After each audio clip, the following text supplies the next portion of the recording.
Hola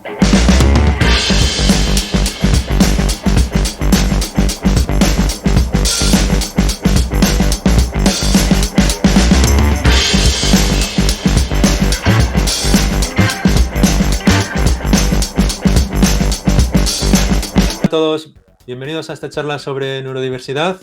Mi nombre es Raúl Portales y vamos allá. Lo primero es, ¿qué es esto de la neurodiversidad? ¿Vale? Entonces, si buscáis online, encontraréis esta definición que dice: la neurodiversidad es un concepto relacionado con la promoción de la idea de que la diversidad en las características humanas aparece como el resultado de variaciones normales en el campo neurológico. Toma ya, Wikipedia. Es un poco complicado de seguir, ¿no? Entonces, simplificándolo, esto viene a decir que las personas tienen formas de trabajar con su cerebro distintas y esto es un tipo de diversidad que es algo normal en el ser humano. O dicho de otra manera, neurodiversidad significa que las diferencias cerebrales son normales en lugar de deficiencias. Aquí hay mucho debate. Pueden entenderse como una deficiencia, pero sigue siendo una variación normal en lo que es ser una persona humana, ¿vale? Entonces, ¿qué es esto de variaciones neurológicas y configuraciones cerebrales distintas? Lo que podéis haber visto es autismo, que en español se dice TEA, en inglés se dice ASD, ADHD, es el trastorno de hiperactividad y falta de atención, THAD en español, o dislexia o dispraxia. Las cuatro son los más comunes, los tipos más comunes de diferencias en el funcionamiento del cerebro de las personas. Yo hoy me voy a centrar solo en el autismo, pero son todos muy importantes porque si no me tiraría horas hablando, ¿vale? Entonces, en el tema de autismo nos queda mucho por andar. Estamos en la parte de concienciación, ¿no? Por ejemplo, abril es el mes de concienciación sobre el autismo y lo llevamos bastante bien, ¿vale? Por ejemplo, tenemos a Julia, que es una marioneta de Barrio Sésamo, que es autista. Tenemos a este personaje de Overwatch, que yo personalmente no juego a Overwatch, pero también es autista, dicho por los creadores del juego. Por ejemplo, este otro corto de Pixar, que lo tenéis en Disney Plus, también la protagonista es autista. Y incluso tenemos personas que están muy en boga a día de hoy, como Greta Thunberg, que habréis oído hablar de ella, que también es autista. Entonces, quien más, quien menos ha oído hablar del autismo y sabe más o menos lo que es. Así que la concienciación la llevamos bastante bien, pero no nos queremos parar ahí, ¿vale? El siguiente paso es la aceptación. Ya no se trata de que sepas lo que es, sino que tienes que aceptar que hay gente que es así y eso está bien. Y tampoco nos queremos parar ahí, porque en realidad lo que queremos es una inclusión, queremos una sociedad en la que todo el mundo pueda vivir junto, ¿vale? Y si hablamos de aceptación, nos quedamos en silos, en espacios seguros, y eso no es suficiente. La verdadera finalidad de la neurodiversidad es una sociedad inclusiva en la que todo el mundo sea tratado de forma igual, ¿vale? Entonces, la primera pregunta que todo el mundo me viene diciendo, o bueno, antes de eso, el autismo es algo bastante común, ¿vale? 1 de cada 54 niños se diagnostican de trastorno del espectro autista. Estos son los datos de Estados Unidos. En España no he visto ninguna estadística, pero básicamente en todo el mundo occidental andamos parecido. Uno entre 60, unos 70, uno en 50, entre un 1 y un 2% en prácticamente todas partes. Así que es más o menos estándar. Y lo que la gente pregunta es, bueno, ¿cómo se ve el autismo, ¿vale? ¿Cómo se ve? Y la respuesta es que no se ve, porque el autismo es una discapacidad invisible. Al ser una diferencia en cómo funciona tu cerebro, no se puede ver por fuera. Claro, ya, vale, sí. Raúl, ¿cómo se ve el autismo? Venga, cuéntanos algo un poco más concreto. Pues aquí tenemos el siguiente problema, y es que al ser un espectro y tener muchas variedades en muchas características distintas, cada persona es completamente diferente. Entonces, se suele decir que si has conocido a una persona con autismo, has conocido a una persona con autismo. Es muy difícil generalizar y no hay nada que sea común para todo el mundo. Entonces, cuando yo ahora hablo de cosas que son comunes, entended que no vale para todo el mundo, pero simplemente son frecuentes, ¿ok? Es bastante complicado. Vale, Ok, todo el mundo es distinto, pero entiendo que queréis algún ejemplo en concreto. Muy bien. Pues yo me he saltado la transparencia de mi presentación. Voy a presentarme ahora. Hola, mi nombre es Raúl Portales y yo soy autista. Me enteré cuando tenía 40 años, la verdad. Me habrían clasificado como Asperger, pero esa característica ya no existe. Es un diagnóstico que desapareció y ahora todo es parte del espectro autista. Y una de las características del autismo es que tenemos intereses muy especiales, muy intensos, ¿no? El mío, desde pequeño, los ordenadores, porque eran muy interesantes, ¿no? Son muy literales, hacen lo que les dices, exactamente lo que les dices, y no tienes que preocuparte de segundas intenciones.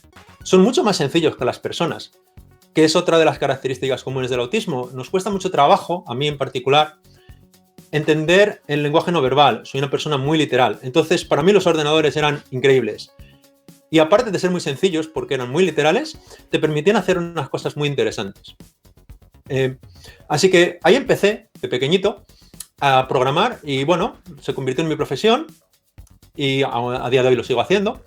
Y otra cosa que, como os he dicho, me cuesta mucho trabajo leer las pistas no verbales en una comunicación.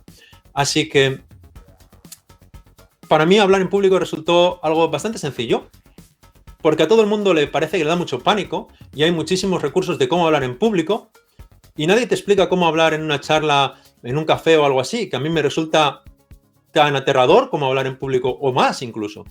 Así que al final, entre unas cosas y otras, me hice parte del GDG de Dublín, donde vivo, yo vivo en Dublín, y doy charlas, pues no sé, 2 o 3 veces al año y entre unas cosas y otras, pues me metí en Android porque los móviles también me interesaban mucho y me hice un certificado como Google Developer Expert desde hace creo que 5 años ya, así que llevo tiempo aquí dando charlas. Y esto era uno de mis intereses especiales, no es el único, ¿vale? Os voy a poner otro ejemplo. Me gusta mucho la fantasía, entre ellas El Señor de los Anillos. Y ya me venís diciendo, claro, sí, Raúl, prácticamente a todo el mundo le gusta El Señor de los Anillos. Eso no es un interés especial o intenso. Vale, pero es que yo aprendí a hablar Quenya, que es el idioma de los elfos. De hecho, el idioma de los elfos de las películas es Sindarin, pero Sindarin no lo puedes aprender a hablar porque no hay suficientes textos, porque Tolkien no escribió suficiente en Sindarin, pero sí que lo hizo en Quenya, así que claro, puedes tener una gramática y entonces puedes, de hecho, aprender a leer y escribir en Quenya. Las letras estas se llaman Tengwar, que es como se escribe el Quenya, pero no están relacionados uno a uno. Puedes escribir en español con Tengwar y puedes escribir Quenya con el alfabeto normal. De hecho, la inscripción del anillo único tampoco es Quenya, es la lengua de Mordor, y la escritura es parecida, pero ambos están derivados de tal manera que, de hecho, puedo leer la escritura del anillo único. No es que me la sepa de memoria, es que la entiendo más o menos al nivel gramatical. Y podría seguir, pero creo que entendéis a qué me refiero con los intereses especiales e intensos. ¿Okay? Entonces, ¿cómo se siente ser autista? Esa es la otra pregunta que me hace mucha gente. Y de hecho, como llevamos un año en el nuevo normal está siendo un año duro para todo el mundo, pero yo creo que nos ha dado algunas experiencias para que los neurotípicos, palabra nueva que acabo de decir, neurotípicos es la gente que tiene la configuración neurológica normal o más habitual. Para que los neurotípicos hayáis tenido experiencias que os sirvan para relatarse a lo que nosotros sentimos en el día a día. Porque es muy difícil enlazar con lo que una persona siente si no tienes una referencia personal. Entonces, nuestras nuevas interacciones diarias es básicamente Slack todo el día. Y si no es Slack, pues es otro sistema de mensajería parecido. Y hay mucha gente a la que esto le cuesta trabajo. Porque en Slack tienes texto, no tienes expresión corporal, no tienes tono, no tienes movimiento, te pierdes todo lo que es la comunicación no verbal. Comunicación no verbal que yo, por definición, no soy capaz de leer o me cuesta mucho trabajo leer.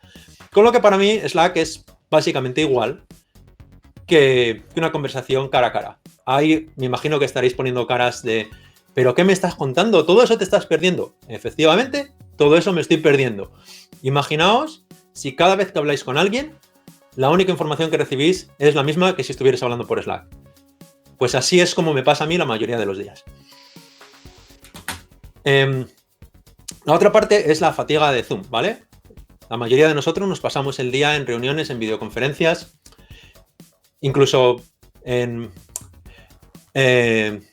conferencias en videoconferencia también, ¿no?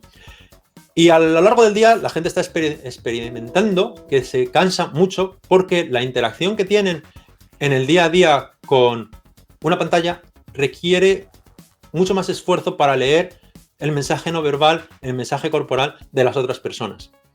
Y para mí, el esfuerzo que me resulta estar en una videoconferencia con mucha gente es el mismo que me supone estar en una reunión presencial cara a cara, por el esfuerzo que me cuesta leer todo el mensaje no verbal. Y de nuevo, estoy hablando de mi experiencia personal. Esto lo he comentado con varias personas con autismo y he recibido generalmente una respuesta similar. No le pasa a todo el mundo, pero a mucha gente me dice que las comunicaciones por Zoom y videoconferencia son tan agotadoras como las reuniones cara a cara. Así que la próxima vez que tengáis una reunión cara a cara con alguien que sea neurodivergente, tened en cuenta que igual le cuesta tanto esfuerzo mental como a vosotros una videoconferencia en la que tenéis que esforzaros por leer los mensajes no verbales. Entonces, ¿cómo llegamos a la integración? Este es el punto interesante. Y hoy me voy a centrar única y exclusivamente en la integración en el mundo laboral. De nuevo, porque si me pongo, pues me tiro horas. Y el problema que tenemos es que el desempleo de la gente con trastorno del espectro autista es muy alto. Estamos hablando de que menos del 16% tiene un trabajo a tiempo completo y que el 77% de los que no lo tienen, lo quieren. Esto es una encuesta que se hizo en el 2016 en Inglaterra y es bastante general en todos los países, ¿vale? Así que tenemos un montón de gente que quiere trabajar pero no puede. Entonces, ¿dónde, no? ¿Dónde podemos poner a esta gente a trabajar? Y la respuesta es bastante curiosa porque hay muchas posibilidades. En las artes y en actuación, ¿no? Para un artista, tú quieres presentar el mundo, el punto de vista del artista, que es distinto del de una persona normal. Ahora, imagínate que esta persona ve el mundo, percibe el mundo de una manera distinta a la mayoría. Tienes una ventaja directa para ser un artista. Y en el mundo de las artes, en el mundo de la actuación, estás representando a un personaje. Tienes unas reglas escritas muy claras que tienes que seguir. Y eso es algo que a nosotros nos gusta mucho. Nos gustan las reglas. Nos cuesta mucho trabajo adaptarnos a las reglas no escritas de la sociedad, porque nadie nos las cuenta y no somos capaces de descubrirlas. Nuevas tecnologías, obviamente. Nos gusta el lenguaje literal, nos gustan las cosas muy estructuradas. Los ordenadores son estupendos. Trabajo de administrativo o trabajo de oficina. Es bastante común entre gente con autismo que nos guste mucho el orden y la rutina. Entonces, para ciertas personas, ir a una oficina a colocar los papeles para estar seguro de que todo está en su sitio ordenado y clasificado como tiene que estar, es algo que le produce una gran satisfacción. Que para otras personas puede ser aburridísimo, pero a ciertas personas les puede parecer interesantísimo. Investigación y desarrollo. Fíjate que cuando tú haces un doctorado, a lo que haces es buscar algo muy concreto, aprenderlo todo sobre eso y luego intentar empujar el conocimiento de la humanidad un poquito más allá. Eso es exactamente lo que haces cuando tienes un interés especial. Lo quieres aprender todo sobre él y luego quieres empujar un poquito más fuera. Entonces, no voy a decir que todo el mundo que haga un doctorado es autista, ¿no? Pero sí que para tener la tenacidad de acabar un doctorado necesitas unas trazas muy similares a las del autismo. No tienes que tenerlas todas, pero esa traza en concreto es muy característica del autismo. Y por último, en bibliotecas o museos. Por una razón similar, si tú tienes un interés especial en algo, poder dedicarte a estar en un museo en el que le explicas a la gente absolutamente todo sobre este interés especial tuyo, pues es muy gratificante. La directora del Museo de Trenes de Madrid es autista también y es una persona alucinante. Hizo una entrevista en una serie de documentales de la 2, por si sentís curiosidad en conocerla un poco más. Y la neurodiversidad ganamos todos. No estamos hablando de dar trabajo a los autistas como una caridad. Las empresas salen ganando también con el empleo de gente de talento neurodiverso, ¿vale? ¿Por qué?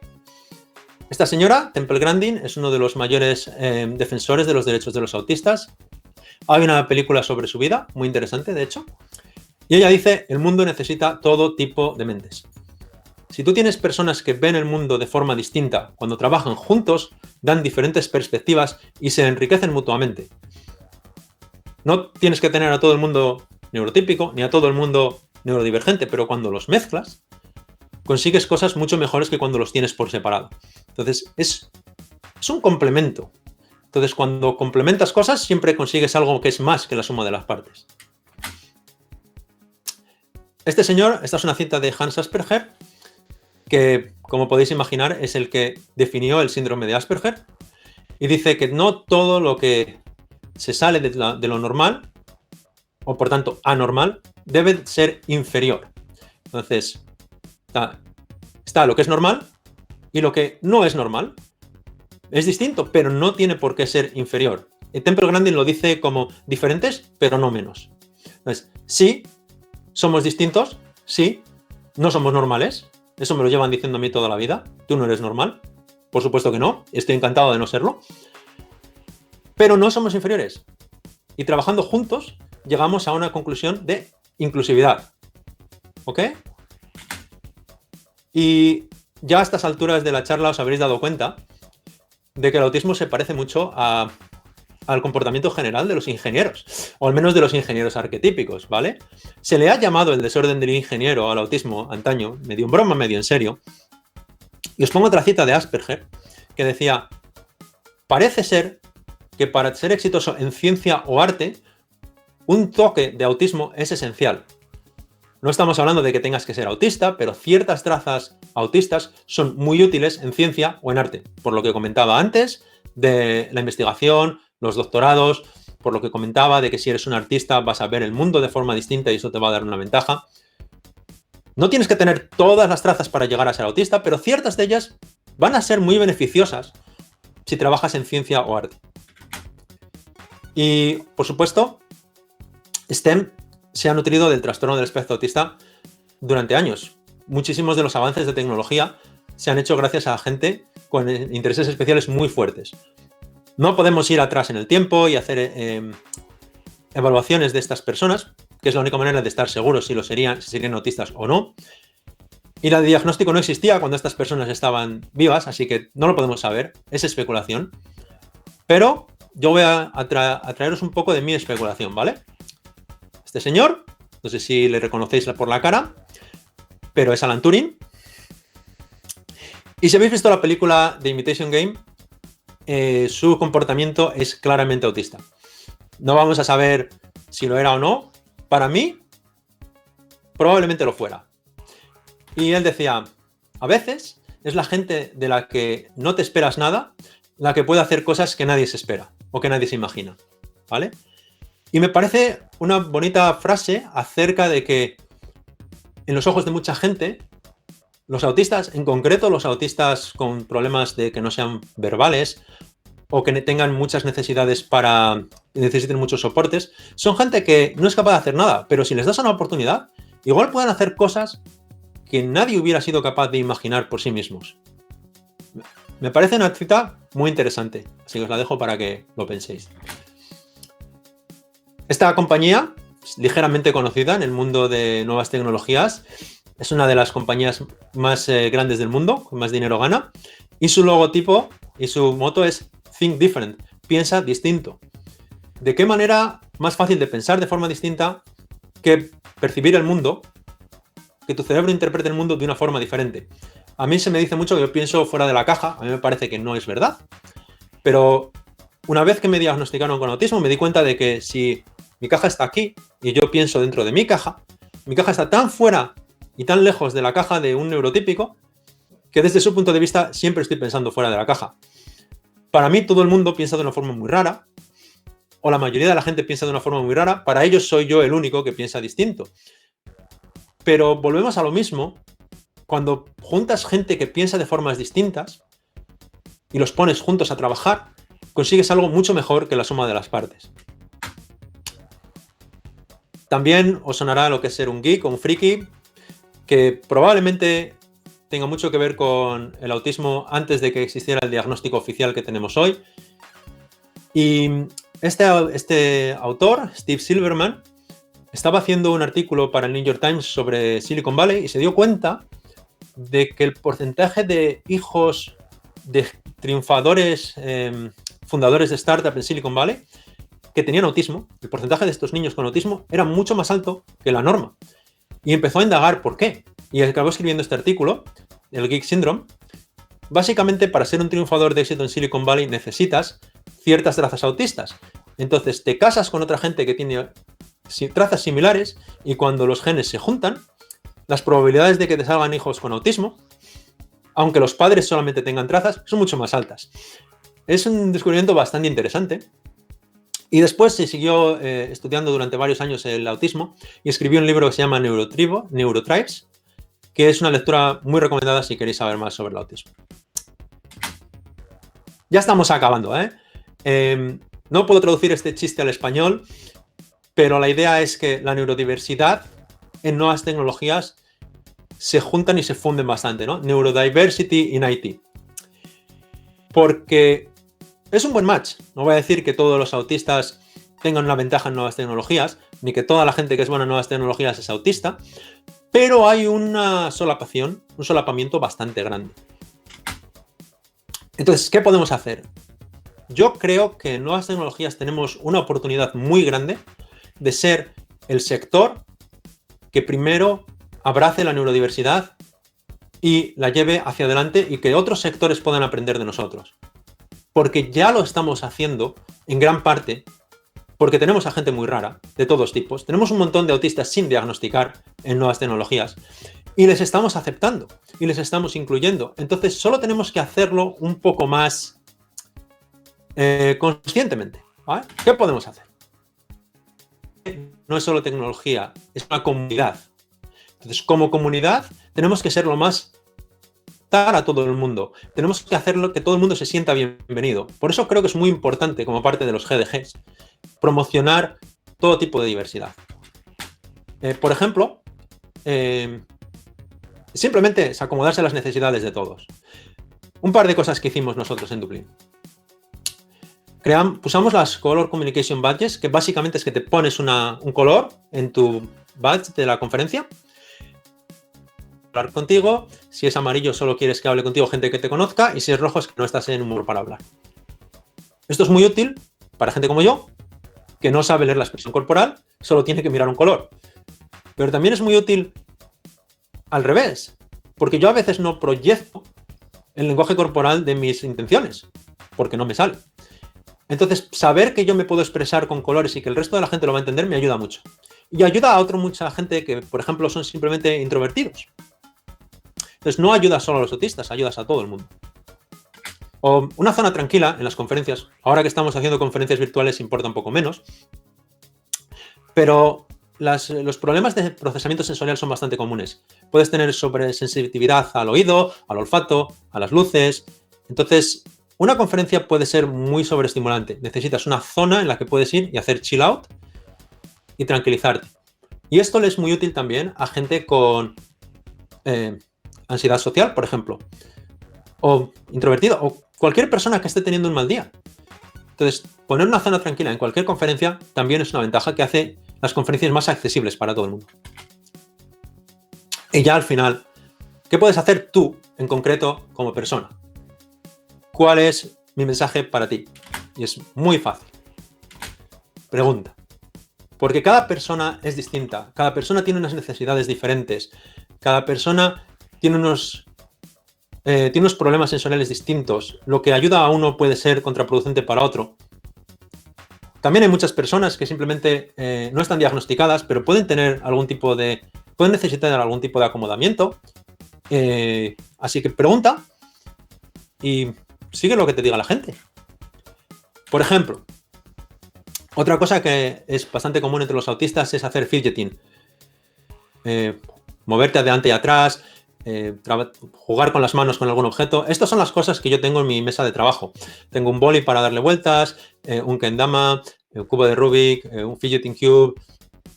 otro se llama Begleri. Por cierto, los micromalabares son otro de mis especiales intereses. Entonces, yo tengo todo esto y cuando hablo con alguien intento concentrarme, me resulta muy práctico que mis manos estén haciendo algo. Me ayuda a mantener la concentración. De la misma manera que soy muy malo haciendo contacto visual, ojo a ojo, mirar a la gente a los ojos, porque me causa mucho trabajo de procesar la información de la cara. Entonces, si miro hacia otro lado, puedo prestar más atención a lo que la gente dice. Son dos cosas bastante comunes. Si tú ves a una persona que tiene todas estas cosas, pues asúmelo, es algo normal. Mis compañeros de trabajo han sido excelentes, tanto en la empresa en la que estoy ahora como en la anterior, y como muchos me han dicho, cuéntame más acerca de estas cosas con las que tú estás manipulando siempre, ¿vale? Entonces, yo estoy muy contento con mis compañeros. Me aceptan como soy y sienten curiosidad por las cosas que hago. Entonces, ¿qué puedes hacer tú? Sea amable con los autistas. Así de simple.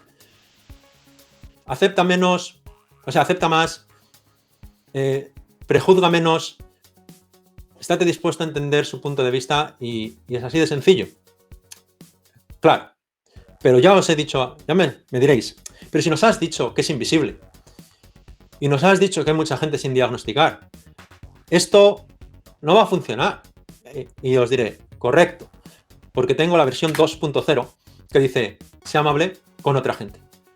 No tienen por qué tener una diagnosis, igual simplemente están teniendo un mal día, a lo mejor tienen un problema mental. No sabes lo que la otra persona está pasando, así que simplemente sea amable con otra gente, pregúntale si puedes hacer algo por ellos. Estate dispuesto a acomodar sus necesidades, aunque a ti te parezcan extrañas, para ellos pueden ser muy importantes. Y simplemente con esto podemos hacer el mundo un lugar mejor para todos. Y si cualquier pregunta, aquí estoy.